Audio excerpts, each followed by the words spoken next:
Buenas noches con todos los presentes. Soy la doctora Lubet Macías, médico psiquiatra de niños y adolescentes del Hospital Cayetano Heredia.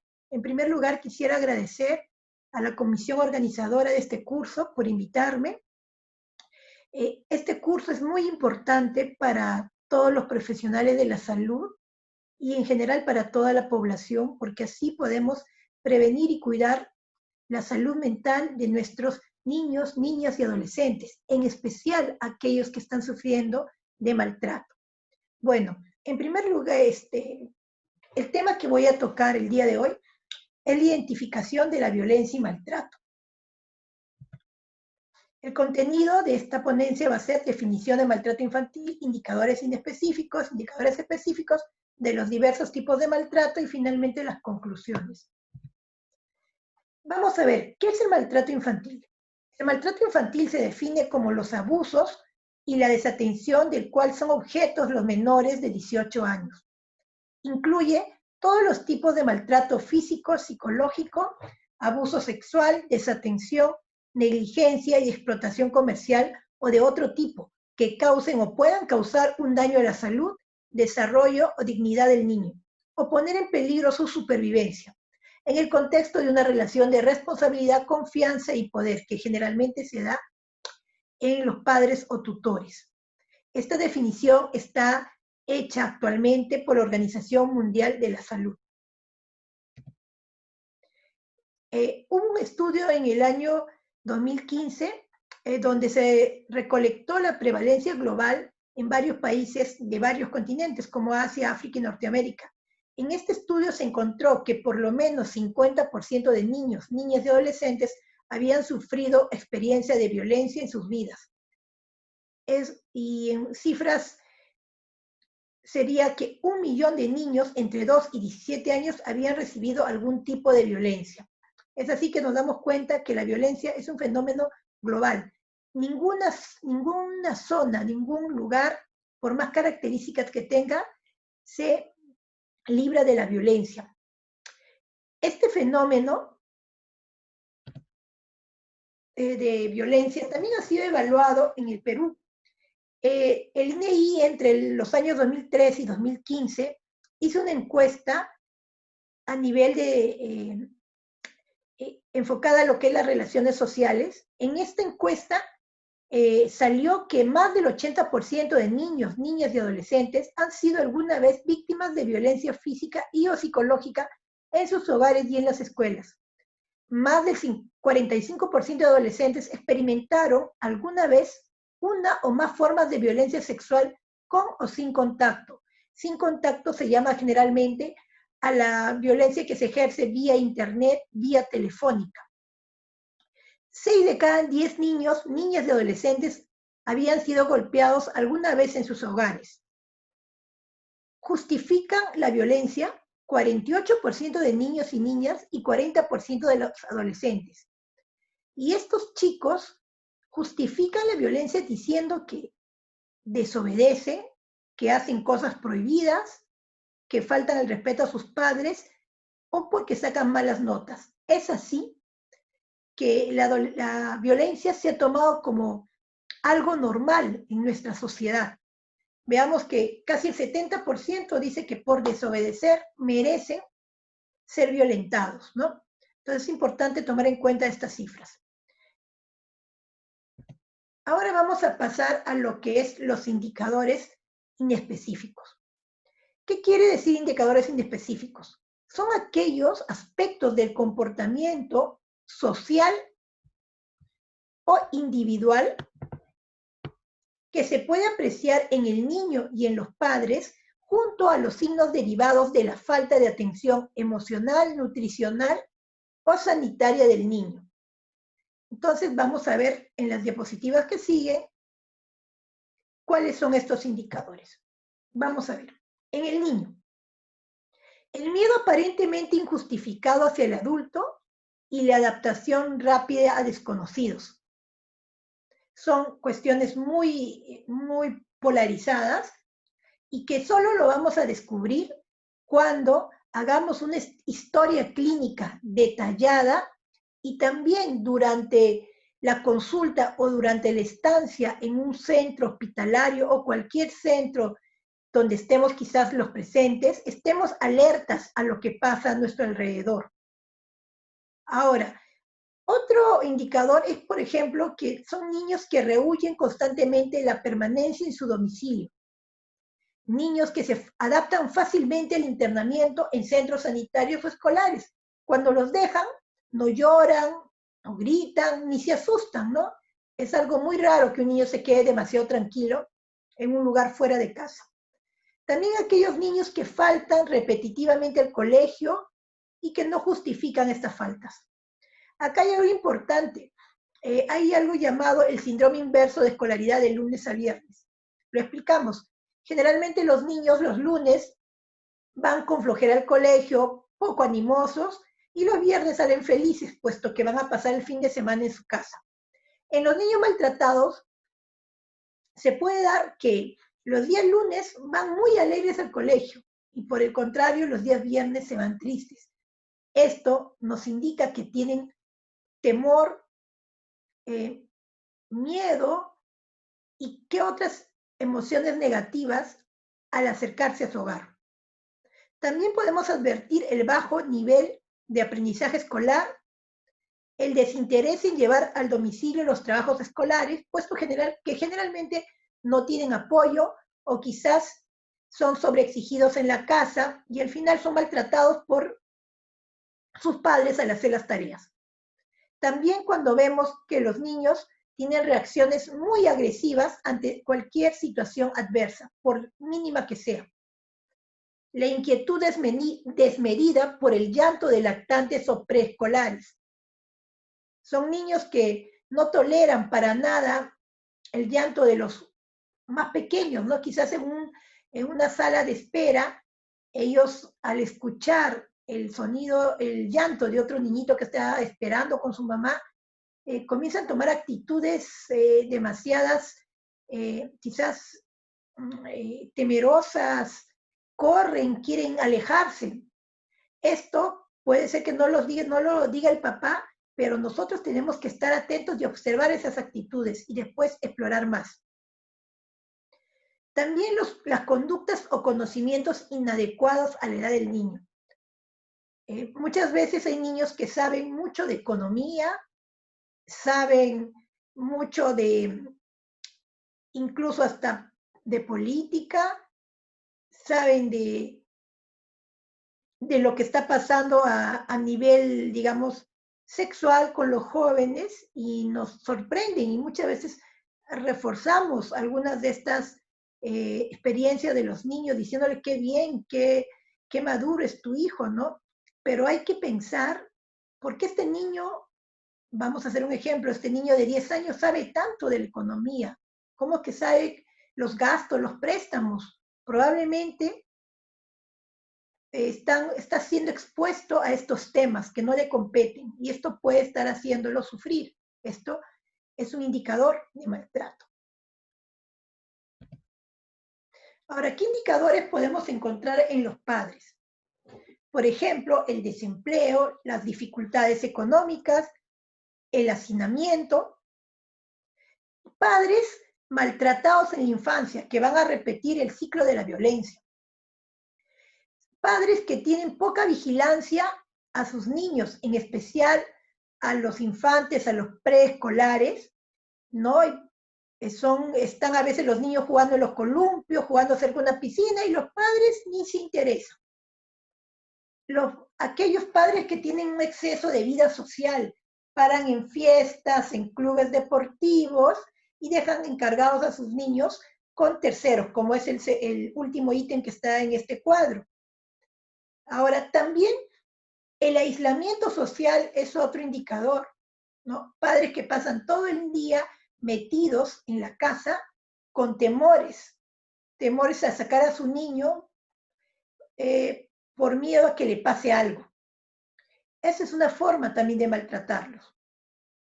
Vamos a ver que otros indicadores son la violencia familiar, hogares monoparentales, solo con mamá o solo con papá, padres adolescentes que sin querer han quedado con un niño en brazos, padres adictos a las drogas o alcohol, también la discapacidad intelectual, en especial las mujeres, ¿no? Que muchas veces son violentadas sexualmente y llegan a embarazarse. La sobreprotección, muy relacionada al aislamiento social. También padres con actitudes delictivas, ¿no? Como la delincuencia propiamente dicha, ¿no? Robos, conductas negativas en un ámbito social, y también la prostitución.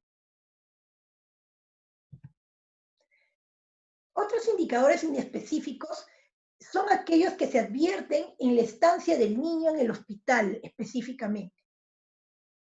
Por ejemplo, la insistencia familiar para ingresar al niño en un centro hospitalario, cuando muchas veces no tiene algo que realmente justifique esa hospitalización, pero los padres presionan para el internamiento.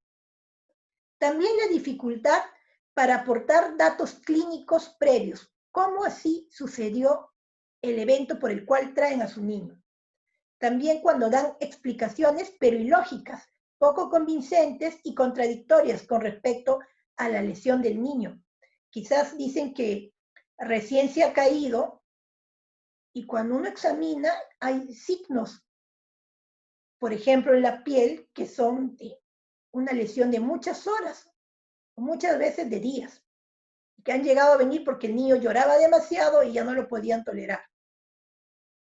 También cuando intentan proteger la identidad de las personas responsables de los hechos. El abandono precoz de un niño tras ingresar al centro hospitalario. Esto debe llamarnos mucho la atención, independientemente de la gravedad del hecho. Quizás puede ser una fractura que necesita hospitalizar, pero que no es muy grave.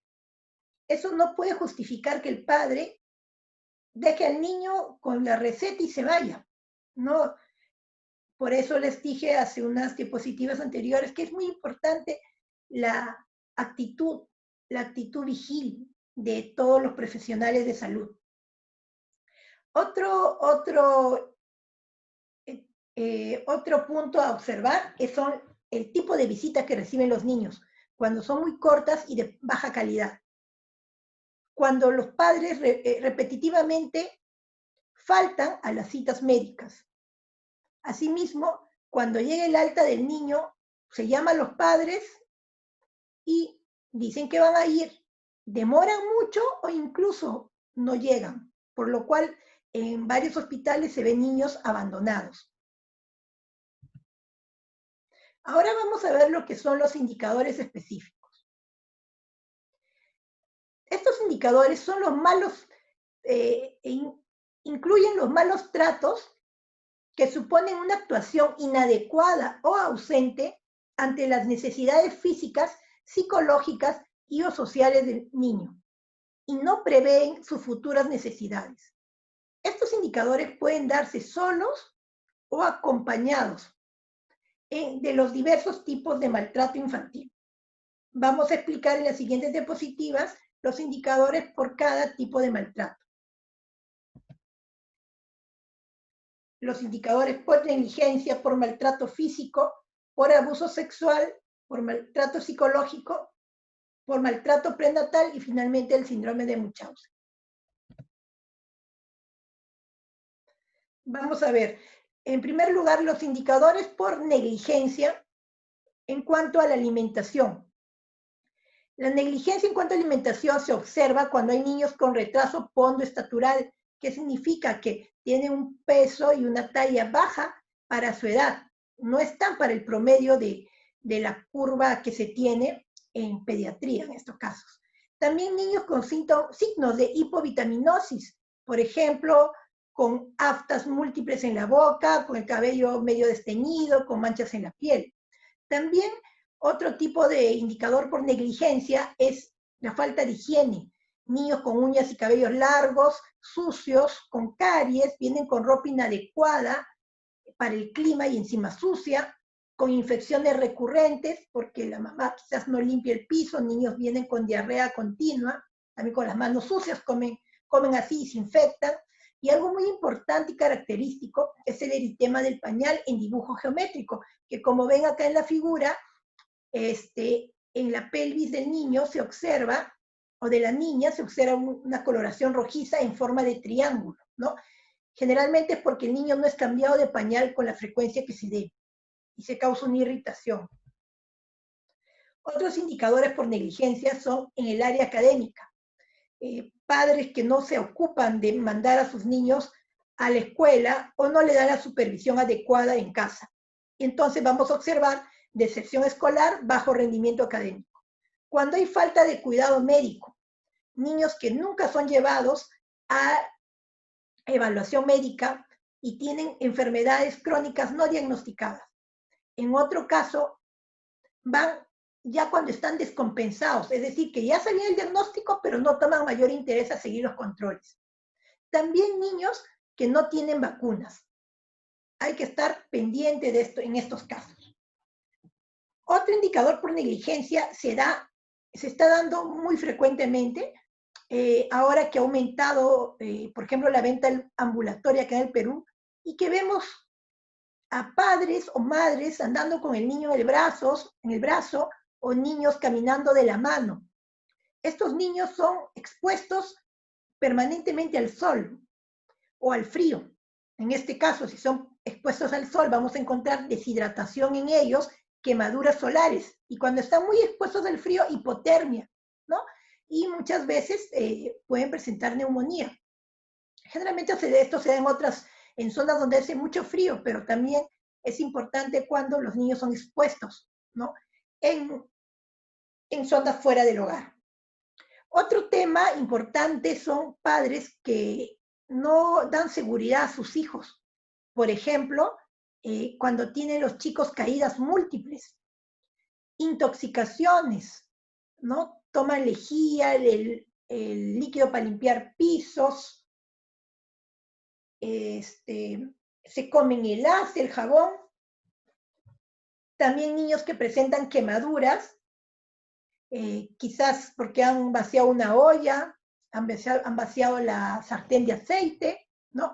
Y son quemaduras que generalmente incluso hay cicatrices de quemaduras anteriores, vuelven al hospital después de unos meses con una nueva quemadura. ¿Qué pasa aquí? ¿No? ¿Por qué este niño tiene tantas quemaduras en diversas partes del cuerpo? Probablemente no le están cuidando adecuadamente. Ya más adelante vamos a hablar cuando es un maltrato físico directo, pero en este caso estamos hablando de la falta de seguridad.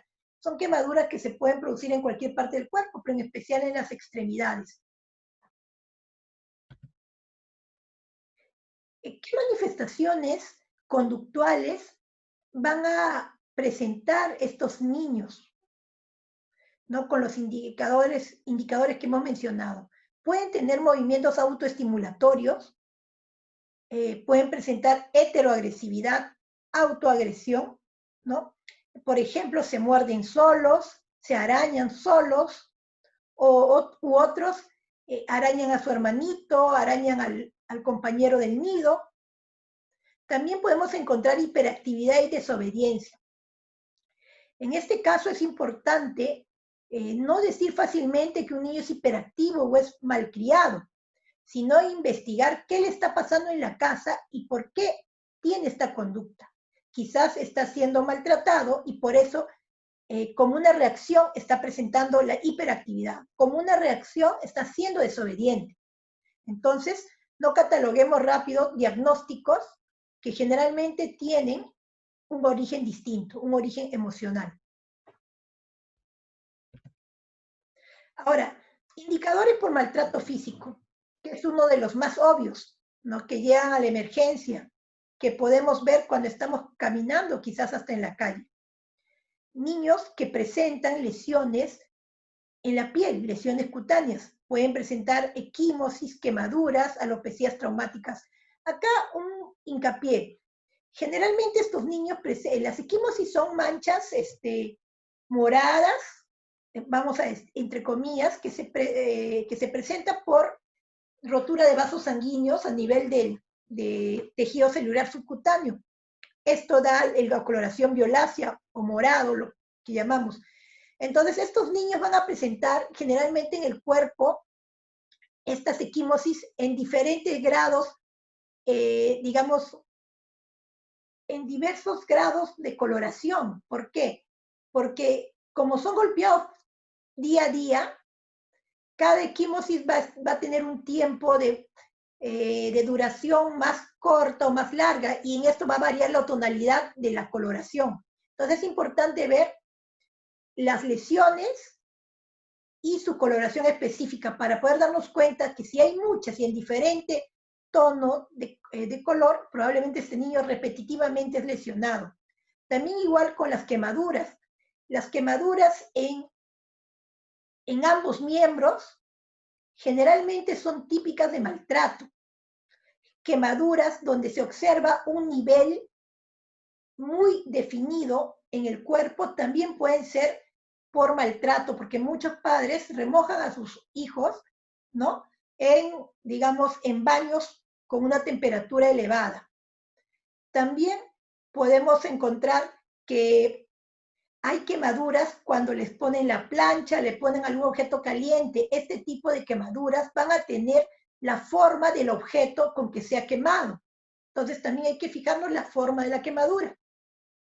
Por otra parte, las alopecias, que es la falta de cabello, se notan que son traumáticas cuando puede haber diferentes tamaños de cabello, que se puede dar cuando los papás jalan constantemente el cabello a sus hijos.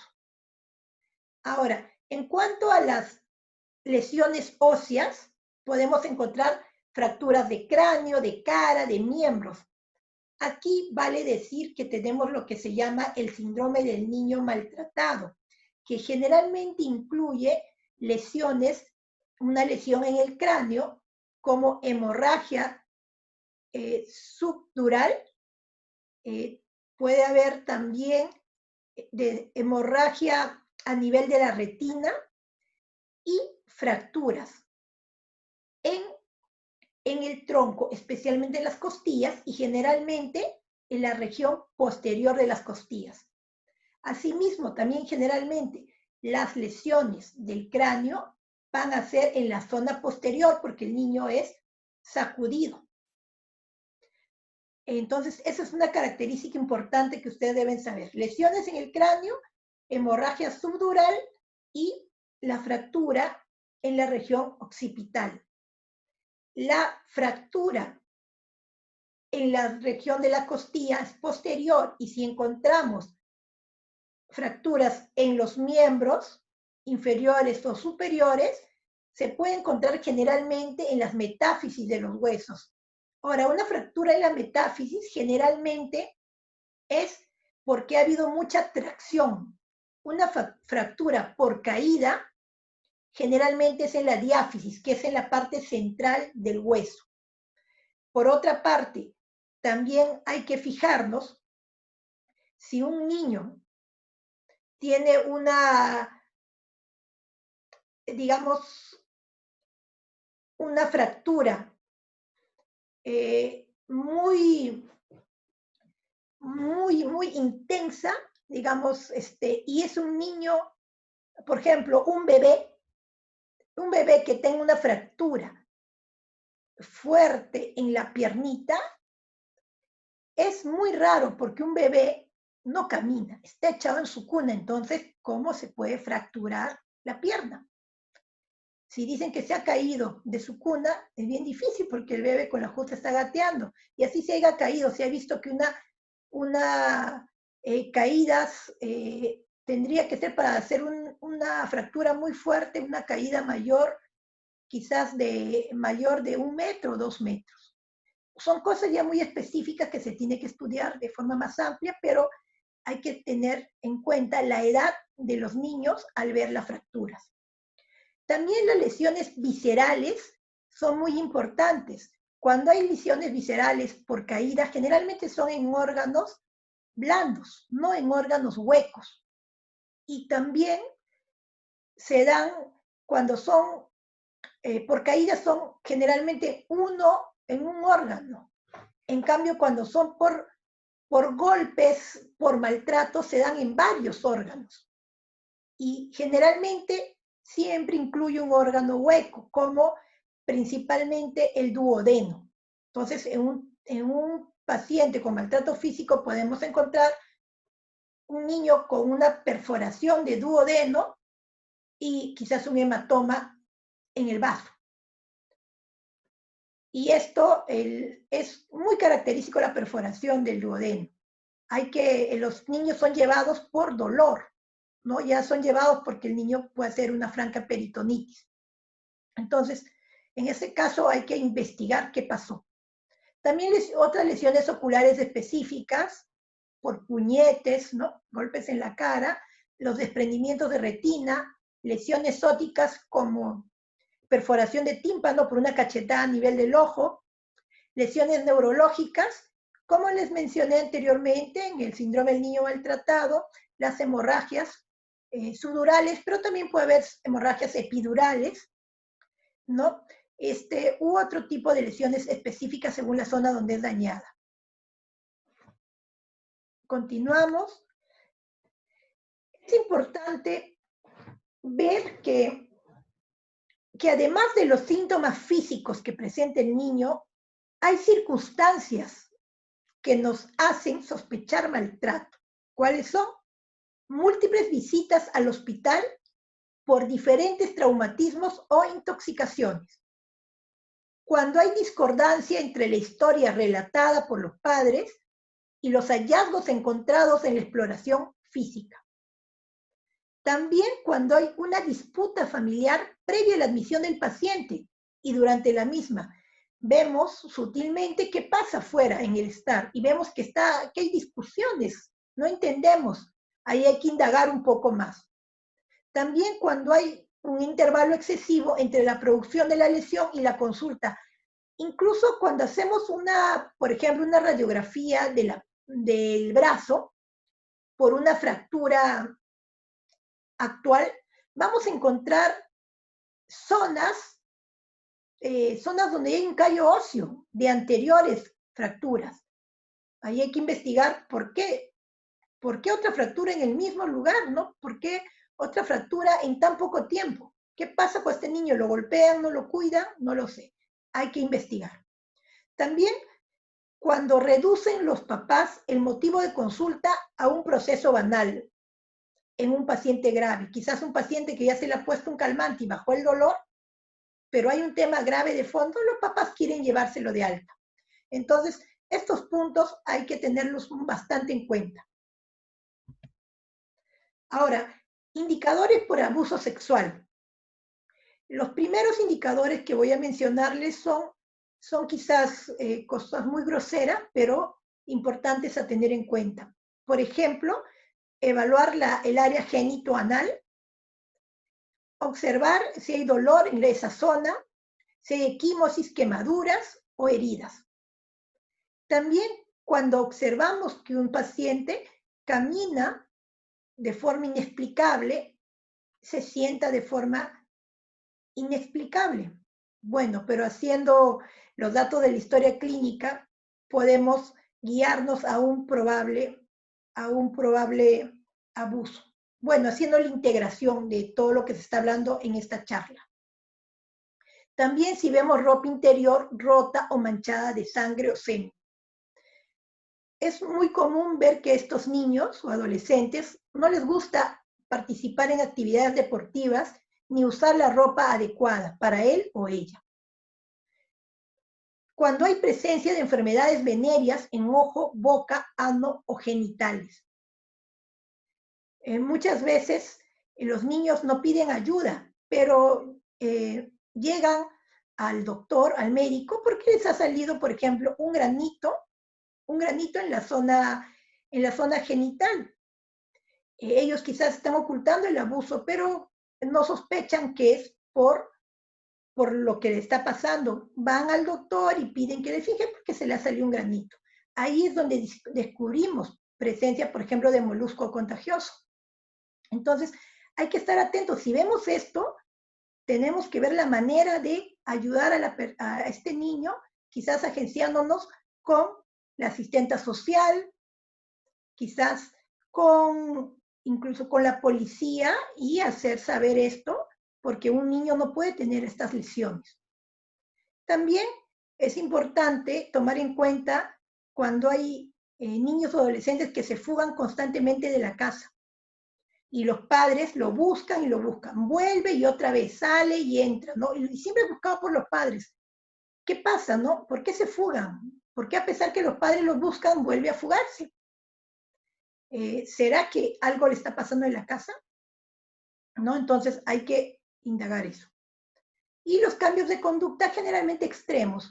Un niño que es muy callado se vuelve muy extrovertido, o los extrovertidos se vuelven muy callados.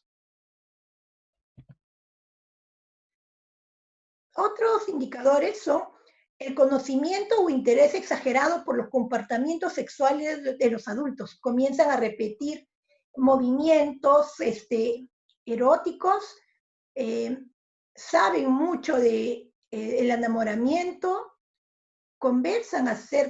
preguntan acerca de temas sexuales, pero muy detallados, ¿no? Hay que estar alertas en este sentido. Niños con terrores nocturnos, insomnios, niños que presentan enuresis y encopresis. Generalmente esto se define la enuresis como la falta de control del esfínter vesical, y la encopresis, la falta de control del esfínter anal, pero ya pasados los 5 años, luego de haber tenido ya un control. Se ve que las personas, o los niños en especial, cuando presentan estas dificultades, es porque están pasando por serios problemas. También cuando el niño, niña o adolescente presenta dolor abdominal recidivante, constante. Y este indicador que es el embarazo inesperado, del que no se aclara la paternidad. Las adolescentes llegan a obstetricia o ginecología diciendo que no sabe quién es el padre. Y no hay que tomar a mal, no hay que llamarle la atención, como se ha visto en muchos casos, que a veces el personal, llevado por su ímpetu de querer modificar la conducta de la jovencita, le llama la atención por haberse dejado embarazar, entre comillas. Pero quizás ellas no quieren decir, no porque no lo sepan, no porque no sepan quién es el padre, porque esto con muchos chicos, sino porque fue alguien que abusó de ella, que ella ni siquiera lo conoce. O quizás alguien que está en su medio familiar y no lo quiere delatar. Mucho cuidado con esto. Ahora, indicadores por maltrato psicológico. Una breve introducción. El maltrato psicológico está definido por la verbalización que rechaza al menor, que le baja la autoestima, por la falta de comunicación hacia él, cuando no le ofrecemos los estímulos necesarios para que la persona se desarrolle en la sociedad, cuando lo educamos de forma intimidatoria, cuando exigimos de forma desproporcionada a la edad o a las características individuales de nuestros hijos.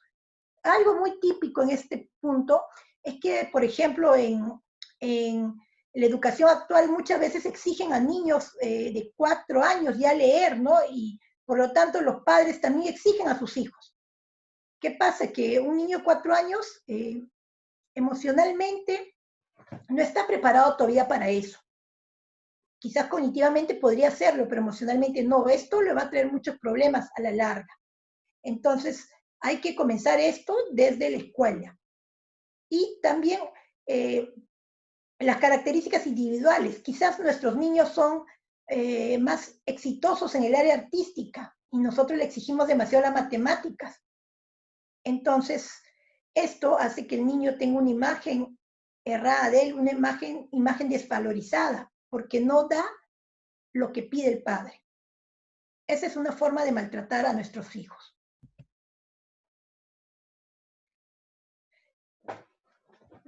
Todo lo mencionado anteriormente va a conllevar a consecuencias serias en nuestros niños.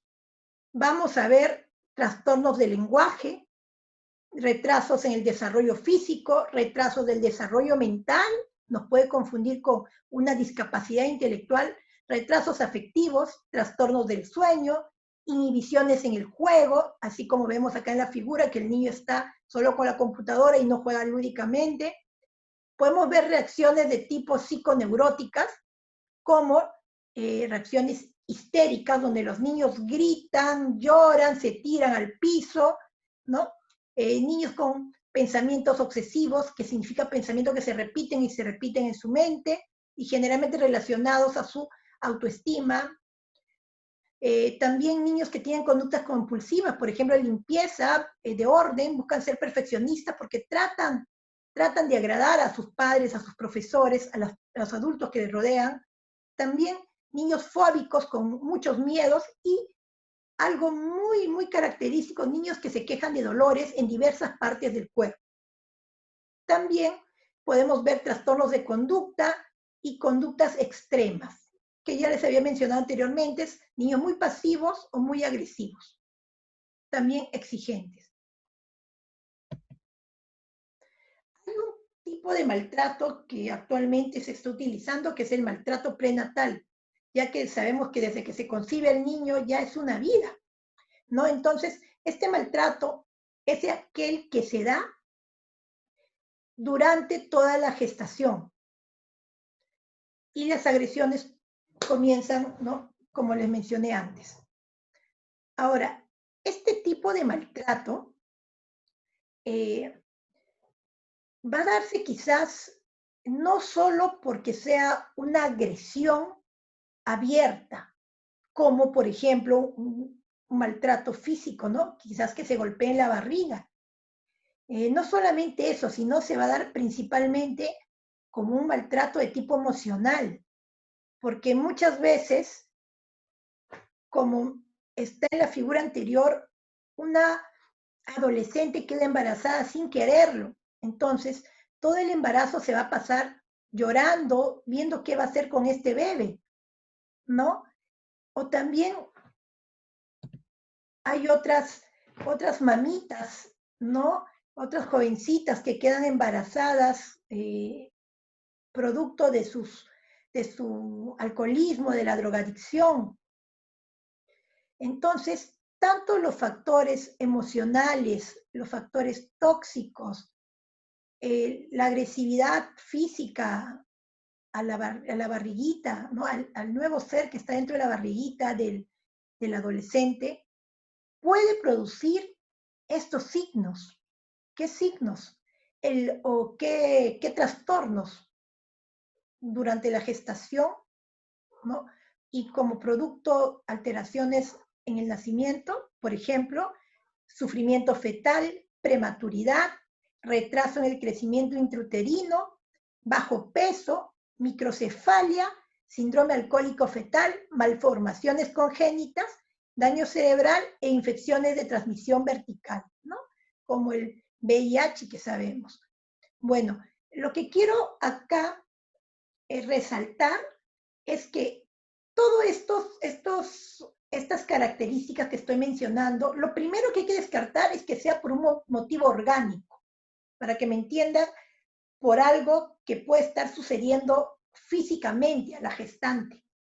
Por ejemplo, puede ocurrir sufrimiento fetal por una madre diabética, puede ocurrir prematuridad por el mismo hecho de ser adolescente, por más que quiera el bebé, puede ocurrir bajo peso porque el niño, porque la adolescente no está bien alimentada o porque tuvo problemas de vómito, puede ocurrir malformaciones congénitas porque la adolescente continuó tomando medicina como anticonvulsivantes porque fue muy necesario y no supo que le iba a dañar a su bebé. Entonces, primero hay que descartar las causas orgánicas. Y si no se encuentra causas orgánicas, cuando vemos todos estos puntos en un recién nacido, podemos sospechar que ha habido un maltrato prenatal. Ahora, uno de los últimos puntos a tocar es el síndrome de Munchausen por poderes.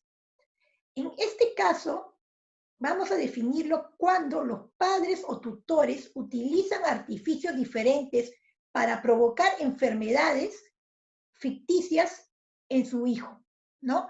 Por ejemplo, describen convulsiones, describen presencia de sangre en la orina, describen dificultad en la respiración y por este motivo el paciente generalmente es internado.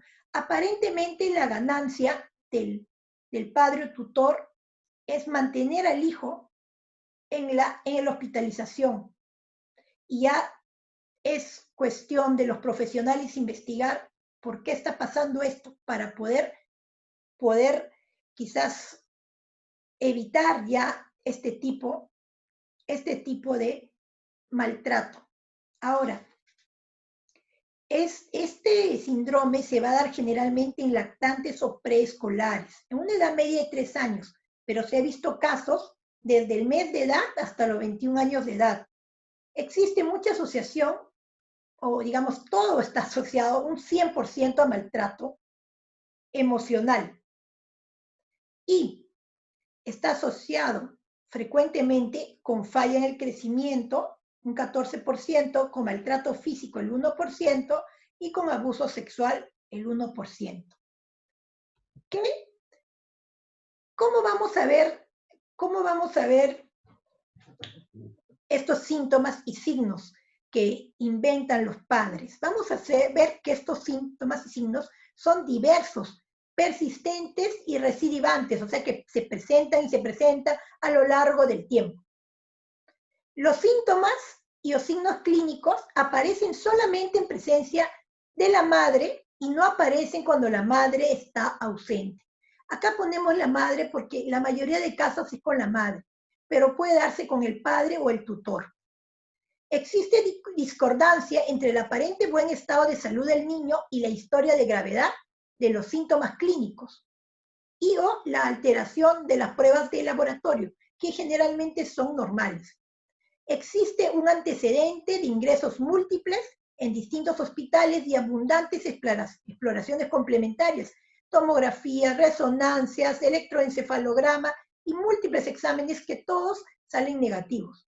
Generalmente, procedimientos habituales que se hagan y apropiados para el supuesto síntoma o signo no van a aclararnos el diagnóstico. Generalmente, estos niños que son ingresados llaman la atención a mucho del personal médico, ¿no? Generalmente están indagando qué puede pasar, es un caso raro, pero ahí hay que hacer la acotación que no solo busquemos la evidencia científica en la parte física u orgánica, sino hay que buscar en lo que rodea al niño, su ambiente familiar y social. Ahora, este cuadro lo he hecho para que ustedes estén pendientes de estos indicadores que se han mencionado, buscar también estos factores de riesgo, ¿no? Vamos a ver en estos 5 bloques, ¿no? Factores de riesgo en padres, tienen adolescentes, la mayoría maltratados en la infancia y con patología psiquiátrica, como ejemplo, esquizofrenia, trastorno bipolar, depresión mayor. También ser el embarazo. ¿Qué factores de riesgo en el embarazo? Embarazos no deseados de alto riesgo biológico, por ejemplo, cuando son niños que ya vienen con enfermedades congénitas y madre con depresión. Otro factor de riesgo que es propio del niño, por ejemplo, cuando el niño ya viene con una enfermedad congénita, cuando nace, la mamá ve mucha dificultad en el niño y esto genera estrés. No se justifica el maltrato, pero sí hay que evaluarlo para poder asesorar a esta madre y que finalmente el niño no sea maltratado por su característica. También niños que se hospitalizan precozmente, probablemente por ser prematuro o por tener alguna dificultad muy grave, tiene hospitalización prolongada, también son niños más expuestos al maltrato. Niños con discapacidad física, niños difíciles de manejar, aquellos niños que desde pequeños no quieren comer, no pueden dormir, también generan indirectamente que los padres reaccionen con maltrato, ¿no? Por eso hay que dar bastante educación a los padres y que sepan que todos los niños son diferentes y que hay muchas maneras de ayudarlos para que estos niños vayan cambiando sus hábitos y así todos tengan una convivencia feliz y tranquila sin exponerse al maltrato. También los niños de la calle, los niños de las fronteras son más expuestos al maltrato, en especial social. La dinámica familiar, encontramos violencia familiar, padres con trastornos psiquiátricos, familia en proceso de desintegración, familias ya desintegradas, familias con alcohol y drogas. Finalmente, hay que ver los aspectos sociales y culturales, por ejemplo, la marginación, la cesantía en los padres ya mayores, la pobreza, la aceptación cultural de la violencia. Hay muchas sociedades donde la violencia es normal, la corrección es normal.